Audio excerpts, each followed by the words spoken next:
मैं नवीन कुमार आप सबका स्वागत करता हूँ। आज ये 9th क्लास का फर्स्ट चैप्टर है इकोनॉमिकल कंडीशन, मतलब आर्थिक स्थिति। इसमें है सबसे पहले है उत्पादन। उत्पादन का अर्थ ही होता है कि नई वस्तुओं का निर्माण करना। अब हम किस लिए कोई भी वस्तु का निर्माण हम किस लिए करेंगे? जब हमको कोई आय का प्राप्ति होगा तभी करेंगे। तो इसका है आय की प्राप्ति करना। कोई भी वस्तु का हम निर्माण करेंगे आय की प्राप्ति के लिए। उत्पादन का कारण क्या है? हम कोई भी चीज़ का अगर उत्पादन करेंगे तो उसका कोई कारण होना चाहिए, तभी तो हम उत्पादन करेंगे। तो उत्पादन का कारण है, एक तो है भूमि की और दूसरा है श्रम। भूमि जो है ये एक मौलिक साधन कहा गया है। भूमि को मौलिक साधन कहा गया है। ये हम सबका मौलिक साधन है क्योंकि यह प्राकृतिक की निःशुल्क देन है। ये हम सभी को प्रदान किया गया है जिसकी सहयोग से हम उत्पादन कर सकते हैं। इसके संदर्भ में मार्शल ने कहा था कि भूमि की ऊपरी सतह नहीं बल्कि नीचे जो भी पदार्थ है या खनिज है, जो भी प्राकृतिक चीजें हैं जो मनुष्य को प्रदान करता है, वो सब भूमि के अंतर्गत आता है। और दूसरा है श्रम। श्रम जो है वो शारीरिक या फिर मानसिक, चाहे तो हम शरीर से कोई काम करते हैं या फिर मानसिक माइंड से काम करते हैं। जैसे कंप्यूटर चलाते हैं तो वो हम माइंड से करते हैं। कोई ट्रांजैक्शन का काम, कोई भी चीज़ करते हैं वो मानसिक रूप से करते हैं। तो जो भी शारीरिक या मानसिक जो भी वस्तु और सेवाओं का उत्पादन करते हैं वो हमारा श्रम में आता है। मार्शल ने इसके संदर्भ में कहा था कि मनुष्य के शारीरिक या मानसिक प्रयत्न से है जो पूर्ण या आंशिक रूप से किसी लाभ की दृष्टि से की जाए, न कि कार्य से प्राप्त प्रत्यक्ष आनंद के लिए किया जाए, जिससे हमको कोई लाभ मिले, ना कि हम उसके लिए कोई आनंद की दृष्टि से हम नहीं करते हैं जिससे हमको कोई लाभ प्रदान मिले। दूसरा अब है भौतिक पूंजी, मतलब फिजिकल जो है अचल पूंजी। इसमें इसका दो कैटेगरी है, एक है अचल और एक है चल। अचल मतलब फिक्स कैपिटल। अचल का तात्पर्य है फिक्स, जो कि फिक्स है, जो टिकाऊ होता है। अगर हम एक बार कोई चीज़ सामान खरीद लें तो उसका हम बार बार प्रयोग कर सकते हैं। जैसे कि ट्रैक्टर एक बार खरीदेंगे उसको बार बार यूज कर सकते हैं, सालों साल यूज करते हैं। थ्रेसर एक बार खरीद लिए उसको सालों साल यूज करते हैं।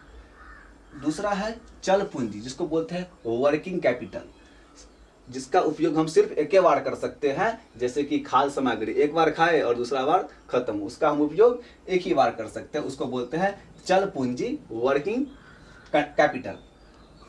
अब आता है संगठन, जिसको हम बोलते हैं ऑर्गेनाइजेशन। अब हम कोई भी चीज़ अगर हम उत्पादन करेंगे तो उसके लिए हमको क्या चाहिए? एक ही आदमी करके उत्पादन तो नहीं कर सकता है ना, तो उसके लिए हमको एक संगठन बनाना पड़ता है। जैसे कोई फैक्ट्री तैयार हुआ तो अब हम एक मशीन लगा देंगे, उससे उत्पादन हो जाएगा? नहीं होगा। उसके लिए हमको क्या करना पड़ेगा? संगठन तैयार करना पड़ेगा, जिससे हमको किसी व्यक्ति की आवश्यकता होगी, मजदूर सबको बुलाएंगे, उसके बाद संगठन करके तब उसका क्या होगा, तब हम उत्पादन कर सकते हैं। इस कार्य को अर्थशास्त्री ने क्या व्यवस्था का संगठन कहा था। व्यवस्था का संगठन है कि सभी लोगों को बुला करके कार्य को करना। अब आता है हम उत्पादन किसके माध्यम से कर सकते हैं। कृषि में अगर करें तो विस्तृत कृषि कहते हैं, उसको एक्सटेंसिव फार्मिंग कहते हैं, जिसमें कोई एक क्षेत्र है, पेड़ पौधे को काट कर उसको आगे बढ़ा करके भी कृषि किया जाता है, तो उसको बोलते हैं विस्तृत कृषि, जिसको एक्सटेंसिव फार्मिंग भी कहते हैं।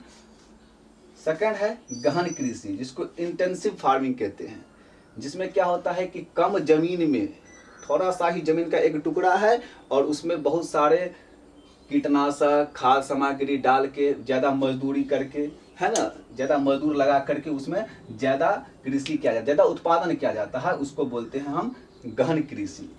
अब आता है बहुफल कृषि, जिसमें एक टुकड़े पर, एक ही जमीन के टुकड़े पर बहुत सारे खेती किया जाता है। जैसे चावल का, दाल का, है ना, बहुत सारे चीज एक ही जगह पे किया जाता है, उस पर सब्जी भी उपजा लेते हैं, तो उसको कहा जाता है बहुफल कृषि। थर्ड है बागवानी, जिसको बोलते हैं हॉर्टिकल्चर। यह राष्ट्रीय उत्पादन में सबसे ज़्यादा सहायता करता है। यह फल जो है भारत में 10% फल का उत्पादन करता है और सब्जी जो है वो 7% उत्पादन करता है।